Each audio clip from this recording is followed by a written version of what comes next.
think she just called me an a-hole. I'm so happy about it. So good.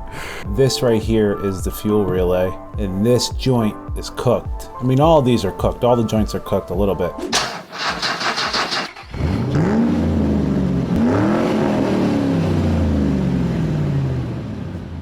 Welcome back to another episode of Bro Premier, guys. If you are new to the channel, we've been working on my 2009 Volkswagen Routan that I picked up for $1,300. The first episode, we see why I got it so cheap. The guy says there's a starting and stopping issue. It's only happened to me once when I was on very low fuel, and then I realized I have bad fuel economy. So I'm starting to think it's more of a fuel related issue than anything electrical. It's kind of where my head's at, but first I want to disprove that before I kind of dive deeper into tearing apart electronics. But in the second episode, I started to rebuild the interior because I bought it as a work van. When I got it, there was no back seats, the windshield was cracked, the front bumper was caved in a bit, just looked ugly. Did not look that appealing at all. In the third episode, I finally got the floor mounts for the seats and put those in after I learned that they were kind of different between VW and the Dodge Grand Caravan. I also went and got the windshield replaced.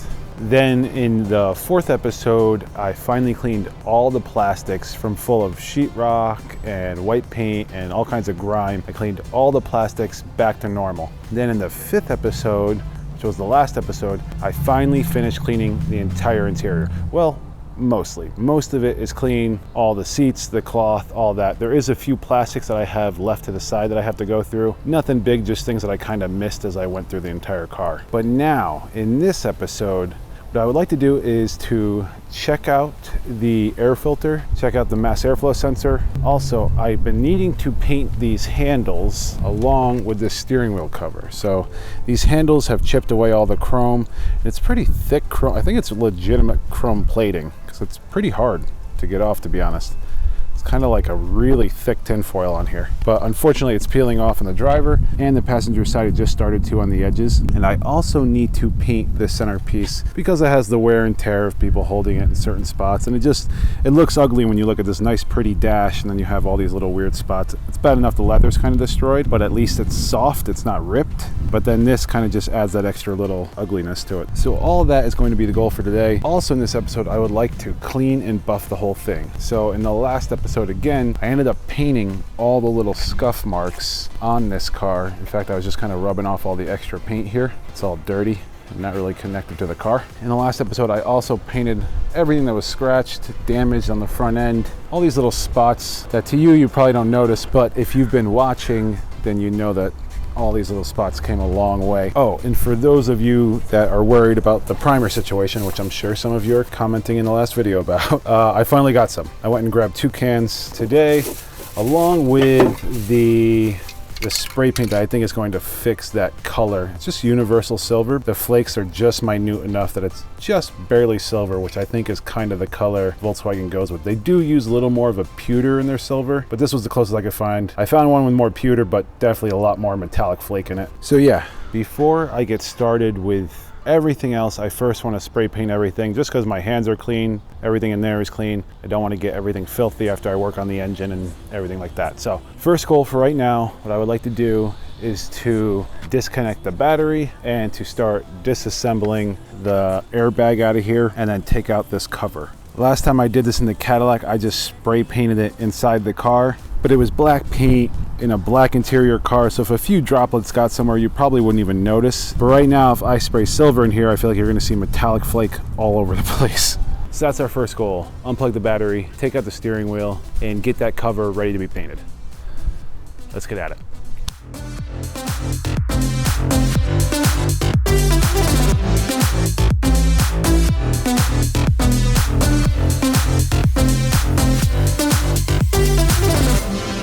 Don't you know what happens to dreams you don't follow? They crumble. You know I can't stay what you're getting so hollow. So go, cause you're thinking your pace, no time to waste. I wanna love you, but life doesn't wait. You can't stay here and waste away. All right, so the steering wheel cover is out, the airbag is out. That was the first airbag I've ever removed. I was so nervous that thing was about to pop in my face. Everyone makes it so scary to remove those things. And I get it, it's an explosive, but they make it so scary. freaked me out. I was able to get the cover off. It actually slips in there pretty nifty, real tight and snug. So no wonder why I was having such a problem trying to get out the Cadillac one. Pretty cool design. Anyway, so I would like to sand this down and get it ready, but before I do any of that, I first want to tackle the doors. I have not taken off these doors, so I have no idea how to approach it. But from the looks of it, there's a screw cover here. I imagine there's one, yep, there's one back in here, and then probably a couple along the base that I have to grab, maybe 2 to 4, somewhere down there. So I'm going to take off the driver's side and the passenger side and just try to get out the handle. I don't want everything. I don't want to have to remove everything if I don't have to. I just want to get the handles out. So that's the goal. Let's get at it.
All right, so I think you guys saw that those handles, they're peeling like this thick layer. I don't know if it's some type of like adhesive or something that they put on there, or if that's actually how chrome works. I believe that's how chrome works. It's kind of like a flake that becomes a metal. It's a liquid that builds like a flaky metal. That sounds right. If I'm wrong, please someone tell me in the comments. I'd actually greatly appreciate that, but check it out a little bit. So originally I was going to peel them all the way off, but after fighting with this one for probably, I don't know, 20-30 minutes, and I got this far, I just kind of reached a point where I just couldn't get any further. Just kept struggling right here. I decided I'm going to sand it down from here, going to sand over the chrome. Hopefully it adheres good. At the very least, the face front will look good. It'll look decent. Should hold up for a while, at least a couple of years, I would imagine. So I'm definitely going to paint it this way. And then the second one, I was just able to get the face front.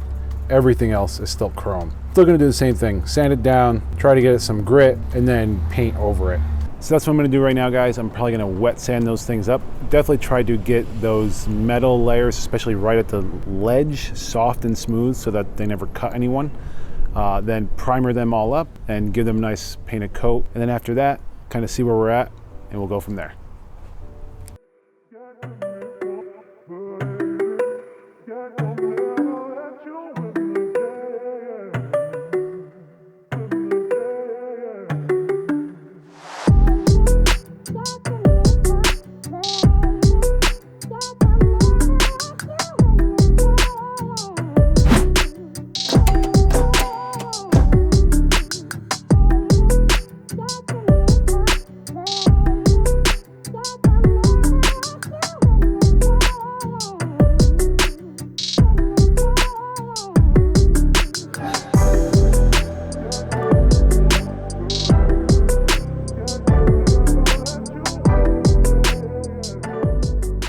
I have spray painted everything with the silver. It's starting to look really good.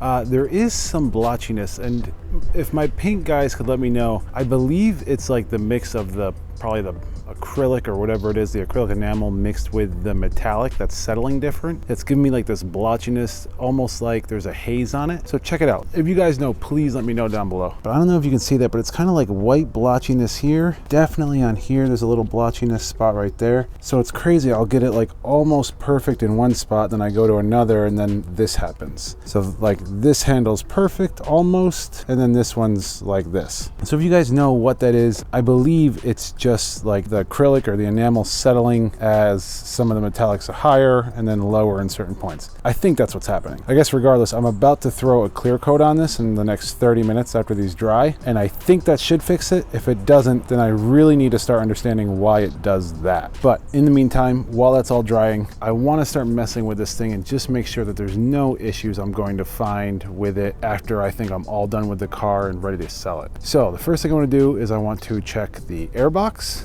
I want to check the mass airflow sensor, make sure that's clean. I then want to try to take apart this TIPM since I have the battery disconnected anyway. I don't want to go too crazy. I don't think it's the TIPM. It looked clean, I didn't see any corrosion, but I really don't know what it looks like underneath. So it may actually be this whole module setup. But yeah, first I am going to start over here, kind of see how that all looks, then move over and start attempting this. All right guys, I'm gonna get started and then I'll get back to you in a second.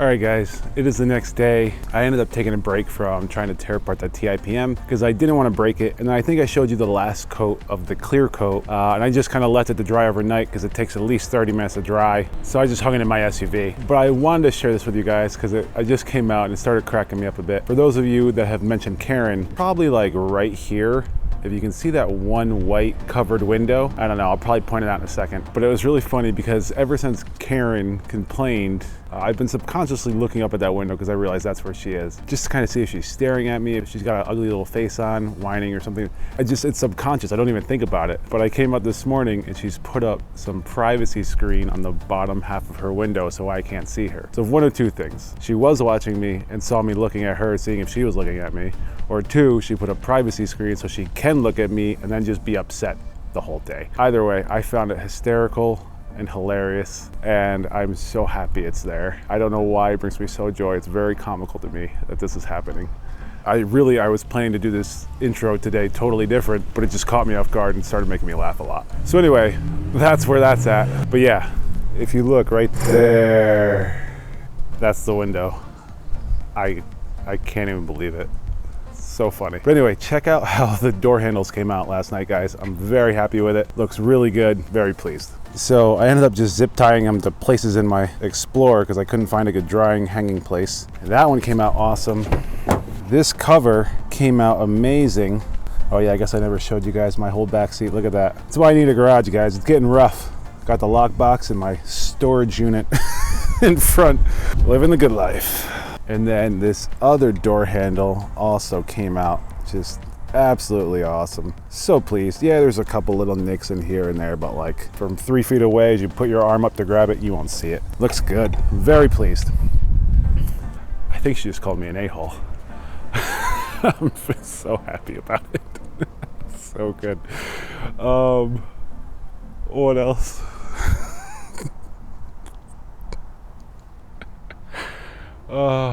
Okay, so the goal for right now is I would like to put those handles back together, and then I am going to reinstall them into the door, install that cover back on by the airbag, and then we'll go from there.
right, guys, I have finished installing the handles and the cover for the steering wheel. I had like this realization after I finished the last clip, and I was thinking, if Karen's watching me that much, that means Karen's a creep. Let alone the fact that as I'm talking about Karen, she calls me an a-hole. Total creeper. So it's kind of funny to me. Also, the window has closed since, and I'm sure it's gonna open right now as I'm talking. So funny, so weird. Anyway, check out the handles, came out really good. So I could not be happier with how close of an OEM this looks like. Compare these two silvers, guys. I mean, this is just a hint more pewter to it than the other, but you would not know at all that this wasn't stockly painted. I'm so impressed. I mean, both sides. Just look how good it looks. So I did find out that the hazy look that I was talking about probably 2 clips ago, the reason why the haziness was here was for 2 reasons. It was either the clear coat wasn't settling quite right, it was still in a haze, or 2, the flake hadn't settled quite right, because most of the haze went away. There's still a little bit, which makes me think that there's still a little variance in the flake. I don't know how it laid, but it's only close up, and it's actually from the upside down look, not necessarily when you're looking down this way. But look how good the steering wheel came out as well. I mean, so clean, such a clean look. I am very happy, very pleased with the whole look. Looks sharp, very content. The next thing I want to tackle, I'll probably do the TIPM in a little bit. Oh wow, looks like the TIPM's been rebuilt. I just realized that. Looks like it's been rebuilt before. I'll get into that in a little bit. I just realized all these little plugs have been painted by someone, so you know which plug goes where. I believe it's been painted. I'm almost positive this thing has been gone through before. So I'm a little nervous about that now. But before I even get into that, the next thing I want to do is I want to do all the plastics that are still left. They're all in the trunk of my Mustang, so I still have to clean them up, especially this one. This is the one where someone spilled a bunch of paint. Probably going to try to clean this little area as well. But I want to clean all of them, put them back, and then yeah, we'll go from there. Let's get at it.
All right, all the plastics are finished. I wasn't able to install all of them since the power's down and the TIPM has been taken out. I can't open the tailgate.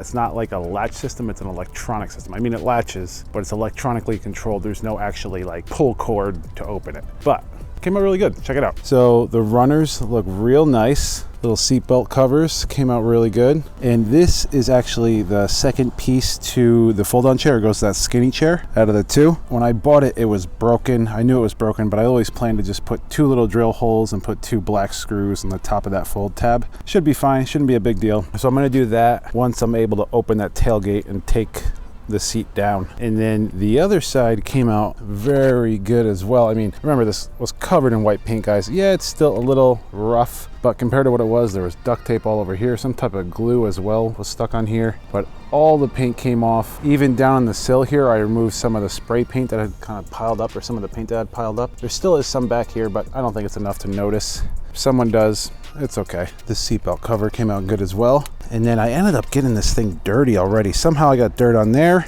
And I got it on the seat earlier, but I didn't tape me cleaning it up because I figured you guys have probably watched enough enough of it. But yeah, I'd already gotten a big smudge on there as well. So I'm trying to be careful getting in and out of this car at this point, but it is coming together very nice. I don't think that I will be doing what I planned, which was to finish the car this episode. Unfortunately, because of the TIPM, it's gonna set me back a couple of days. I don't know if it's broken, but if it is, I need to order the parts tonight, hopefully get them to fix tomorrow, and hopefully I can tape that if they get here in time. But yeah, basically it just sets me back the whole episode.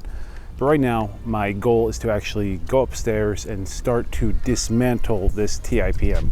Kind of see where it's at. I mean, I'll show you quick what it's like. Basically, it holds all the fuses, and this is like a cap that I have to pull off and separate and kind of see what's in here. So from some of the videos I watched with the coolant temperature sensor and the fuel issue is there's relays, besides these relays up here, there's soldered in relays that control the fuel pump and a couple of other things in here. I want to go find out what the other ones control, but based on my research, those relays can either weld completely or completely burn out and not close as much. So I'm thinking mine might be in the middle, like getting stuck, like almost welding, or getting to the point where it's losing all the solder and just completely not closing when it should all the time. To find that out, I do want to take this thing apart. Like I said, I do think this might have already been disassembled just based on all the colored plugs. Someone's been in here marking it. They could have, and they could have done a bad job, so I'm still gonna go in and check it. So I don't know, we'll see. Just based on the fact that I had those codes stored, I don't know if someone had fixed this already, but then for my fuel to give out and my car to die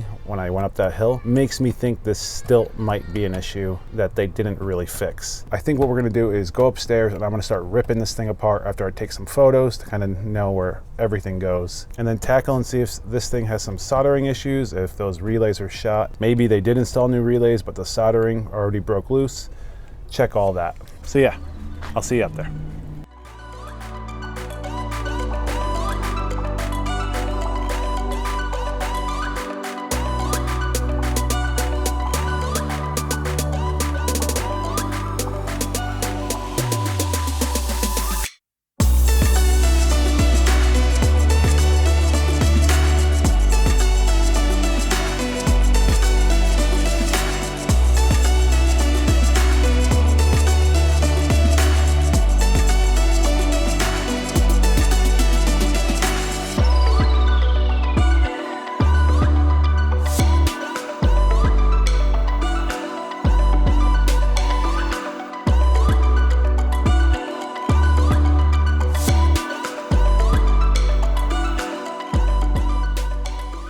All right, the TIPM does look to be a possible issue. I'm not sure if you guys could see, but some of the soldering joints were pretty cooked. In fact, I'll show you quick. So yeah, guys, I don't know if you can see how well or how deep, and I don't even know if I can get in that close. Yeah, I don't know if you can actually see that in there, but down in here, this right here is the fuel relay, and this joint is cooked. I mean, all of these are cooked. All the joints are cooked a little bit. This one I can actually see cracking in the solder, which to me shows that these relays are getting super hot and causing issues. This has not been fixed yet. This hasn't been removed and replaced. For sure, just the wear and tear on the rest of the motherboard kind of shows me that definitely has not been fixed yet. So I'm guessing this is probably the issue, or about to be the main issue, where it won't pump fuel or will only pump fuel all the time. Now, I don't know what these other relays do. As far as I know, one of them might control that coolant temperature sensor that we were talking about. So I don't know for sure what they're gonna do, but the relays that I'm ordering come in a 3-pack, so I'd like to replace all 3 of these if I could. And then there's another relay down here. I don't know what it does, but I would like to do some research tonight and figure out if I need to or should replace that as well. Now, with all that said, if I order the relays tonight, they might show up tomorrow, but I'm guessing if I order them right now, they're probably not gonna show up till probably late tomorrow. So I'm probably not gonna be able to get this fixed into this video, but definitely on Thursday next week, you guys will see this thing completed.